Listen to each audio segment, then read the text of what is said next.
class, I can officially, in a debating speech, talk, say the word pussy a million times. It's going to be very relevant. So, we're going to be talking about a number of things. Why freedom fighter credibility is greatly increased by serving the prison term, some more of the effects on the people of Russia by staying in prison, on the effectiveness of going into exile, and why lastly being consistent is an important thing for multiple reasons. All rebuttal is integrated. Let's look first at this freedom fighter credibility. Firstly, we think they're going to be having a hard time in prison, but not a too hard time, because there's going to be much international scrutiny, international monitors from Amnesty International and whoever being there, and the Russian state will be reluctant to kill them or something after the already great media attention at the trial. So, because the Russian state wants to show that it follows a rule of law standard. So we think it might be hard, but it will still come out mostly unbroken.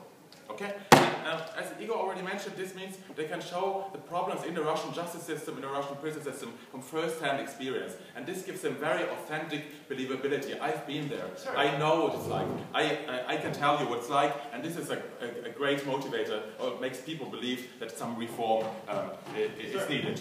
Opposition said, oh, they can't speak out now, that they're gone. Maybe that's true, but they're only gone for a few years, less than 5 years, and then they're going to return. People aren't going to forget about them. People aren't going to forget about this headline highlight case. They will still return to them. Sure. And moreover, we think this will greatly increase their credibility with their supporters and friends. As in many civil rights or freedom struggles, somebody who was in prison, who really has the scars to show it, gains great moral authority, great psychological clout, great reverence even. This person will be listened to much more, which means when we go to prison as members of Pussy Riot, we gain much more stature, which means our goals will be much more likely to be fulfilled. And therefore the fight will go on after we've returned out of prison.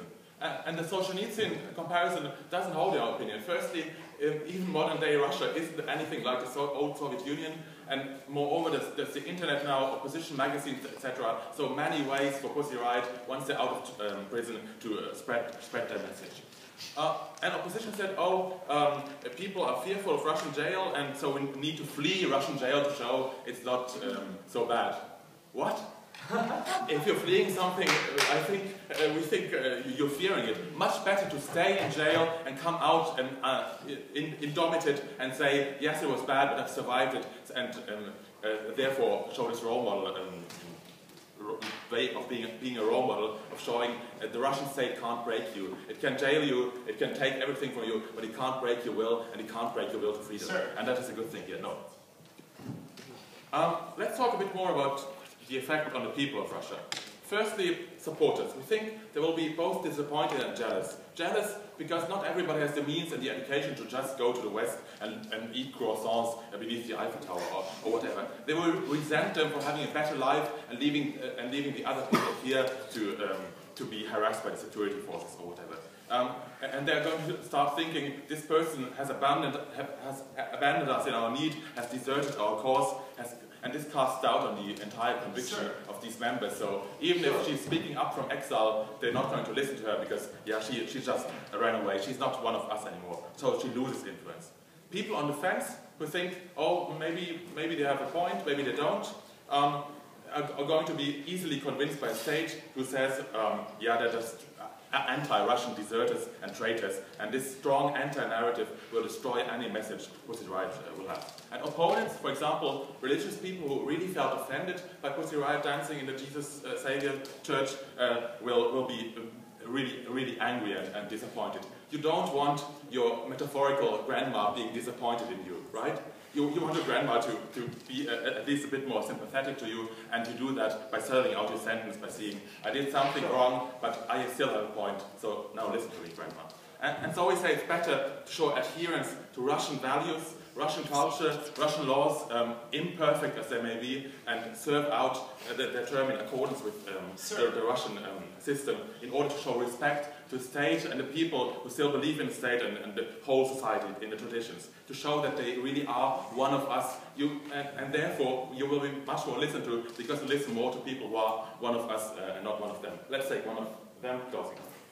I want to live a happy life as a woman, as a person. Why I should give up this wonderful opportunity and sacrifice everything for my country? Okay, I'll talk about that in my last point. First, next, efficiency. We don't think you can organize opposition from exile as well. Apart from the personal hardships Igor talked about, you also have professional hardships, no contacts. You don't speak the language as well. You don't have a supporter base. You don't have people in whose houses you can be hiding. It's much harder to organize. And then they brought up the example of famine. Famine is a laughing stock in Russia. There are just these crazy naked ladies from Ukraine painting some things on their chests. They're not listened to. And they're painted also as a Western-funded foreign agent. So all these points about counter-narratives hold. Lastly, why is it important to be consistent? Pussy Riot did this knowingly. They knew what would happen. They chose to bear the consequences. It was a conscious decision done in sound mind. And therefore, this reaction was taken into account when doing this. If they would now run away, they would devalue themselves by being hypocritical, which is hard on themselves and also destroys any possibility of them being a role model of courage, of going through with their convictions. Yes, I want to improve the Russian state, and for that I'm even willing to go to Siberia and suffer some hardships for some years. And this is a much better role model than saying, oh, I wanted to reform something, but it was too hard, and then I ran away and went to New York to do some shopping. So the role model function is much diminished.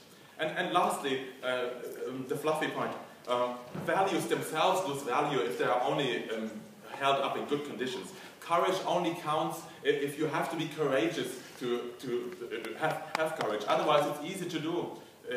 You really don't need courage to, I don't know, sit on a chair or something, but you need courage to go into Russian jail and come out and still continue the struggle and therefore hold up, therefore you're holding up this value much better than if you're just giving it up, if it becomes too hard. So in the end, what have we told you? Why it's so important to be consistent with what you set out to do and not commit this hypocrisy. Why exile is hard, personally and professionally, on the members of Pussy Riot. Why the people of Russia, from supporters to opponents, will be negatively affected if you just run away, and instead how much we gain as freedom fighters, standing in for our values, standing in for a better Russia in the future if we just stay in prison. And for these reasons, we are very, very proud of us.